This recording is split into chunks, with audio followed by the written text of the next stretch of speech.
University. And I'm quoting, "First, this planet turns out to be custom-made for life. When you realize that the laws of nature must be incredibly fine-tuned to produce the universe, we see that conspires to plant the idea that the universe did not just happen, but that there must be a purpose behind it."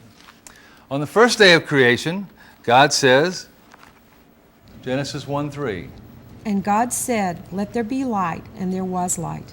"Yet he did not create the sun or the moon until the fourth day." Genesis 1:16.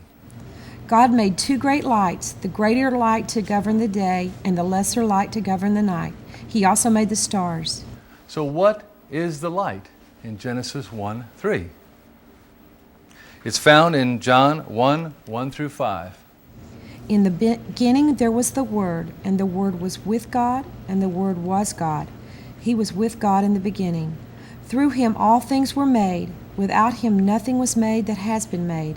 In him was life, and that life was the light of men. The light shines in the darkness, but the darkness has not understood it." And also in John 8:12. When Jesus spoke again to the people, he said, "I am the light of the world. Whoever follows me will never walk in darkness, but will have the light of life." So, who is this light? Jesus, right. It's very interesting also that God did not create Jesus. He just says, "Let there be light." Okay? It's very important to see that, okay? Now, was the Holy Spirit there at creation also? Genesis 1:2. "Now the earth was formless and empty. Darkness was over the surface of the deep, and the Spirit of God was hovering over the waters." And then in Genesis 1:26, we see two very special words. Those words are our and us. "Then God said, 'Let us make man in our image, in our likeness, and let them rule over the fish of the sea and the birds of the air, over the livestock, over all the earth, and over all the creatures that move along the ground.'" Okay, this is called the Trinity or the Triune God. The word Trinity is not found anywhere in the Bible, yet it's taught from the very, very beginning. Now, it's very important to know this, okay? All three are here. God the Father, Jesus, and the Holy Spirit. All here in the beginning, all in agreement with what is about to take place. Now, there are many, many religious systems in the world who say, we believe in God, we just don't believe in Jesus or the Holy Spirit. Well, see, we don't get that option from the Bible. The Bible starts right off in the very beginning and says, all three of us are here. So we see that those other so-called religions are not just another facet of Christianity. They are another religious system totally. Okay? Adam and Eve have been proven to be the start of mankind. This article comes from U.S. News and World Report, and it states, "The genetic Eve gets a genetic Adam." I'm going to read a little bit of what this article says. Virtually all modern men, 99.9% of them, are closely related genetically and share genes with one male ancestor. We are finding that humans have very, very shallow genetic roots which go back very recently to one ancestor. That indicates that there was an origin in a specific location on the globe and then spread out from there. Now that sounds almost identical to the Genesis account, doesn't it? Who was given the rulership of the earth in Genesis? It's found in Genesis 1:28. "God blessed them and said to them, 'Be fruitful and increase in number. Fill the earth and subdue it. Rule over the fish of the sea and the birds of the air and over every living creature that moves on the ground.'" Okay, we see God says, rule over the fish of the sea and the birds. And then he says, every living creature that moves along the ground. Translation, snake coming. That's what he's telling them. So who is given the rulership of the earth? Adam and Eve, right? Okay, now, does the Bible say that God created a flat earth? Isaiah 40:22 says, "He sits enthroned above the circle of the earth, and its people are like grasshoppers. He stretches out the heavens like a canopy and spreads them out like a tent to live in." Okay, the word translated circle here in Hebrew means roundness. It would be 2,200 years before the world would have the technology to prove that the world was round. Yet God said it 2,200 years before. Columbus was a Bible scholar. He read this and he decided to head west, even though the prevailing theory of the day was what? It was a flat earth. He was going to fall off the earth. But he was a Bible scholar and said, if God says it, it's round, I'm headed west. He did, however, miscalculate how big it was. He didn't think it was as big as it was, okay? Now, how many of you have ever seen a map from Europe as opposed to a map from the United States? See, in the United States, when we buy a map, the U.S. is in the center, and then we cut the continent in half, and we put Russia over here, and we put China over here. However, if you buy a map in Europe, you're going to see a totally different thing. You're going to see a map that looks like this.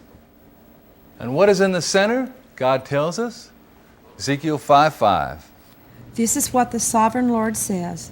This is Jerusalem, which I have set in the center of the nations, with countries all around her. What are the odds of knowing that Jerusalem is the center of the earth 5,000 years ago? They're astronomical, incredible. Yet, God tells us right here that Jerusalem is the center of the earth. In fact, if you go to Jerusalem today, you can go to the Church of the Holy Sepulchre, and on the floor is a plaque that marks the exact center of the earth. And ironically, it's halfway between the place where Jesus was supposed to have died and the place where his tomb is, incredibly. Here's another interesting point. Black holes in space are distributed in 7 solar masses. 7, by the way, is God's number of perfection in the Bible. According to Yale University professor Charles Balin, quote, 7 solar masses seems to be some sort of magic number for these things. The size of black holes is too uniform to be a matter of chance. Now, are dinosaurs spoken of in the Bible? Genesis 1:21. So God created the great creatures of the sea and every living and moving thing in which the water teems, according to their kinds, and every winged bird according to its kind. And God saw that it was good. Okay, now, the great creatures of the sea, that doesn't sound to me like any dinosaur, does it to you? No, it doesn't.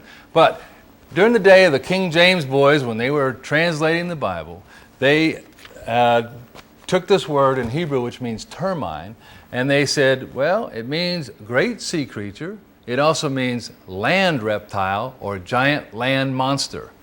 And they looked at each other and said, you ever seen a giant land monster? No, I never seen one. You? No, I never did, but I seen a whale. And so what they did was they translated it as great sea creature. Archaeology had not been invented. They had not seen fossils of these giant dinosaurs at that point in time. However, 2 out of the 3 references in the Hebrew are to a land a land reptile, not a sea creature. Job 40:15-19 says this. Look at the behemoth, which I made along with you, and which feeds on the grass like an ox. What strength he has in his loins, what power in the muscles of his belly. His tail sways like a cedar, the sinews of his thighs are close knit. His bones are tubes of bronze, his limbs are like rods of iron. He ranks first among the works of God, yet his maker can approach him with his sword. Now the word behemoth is another word for dinosaur in the Bible, okay? And it says that God says, I made the behemoth along with you.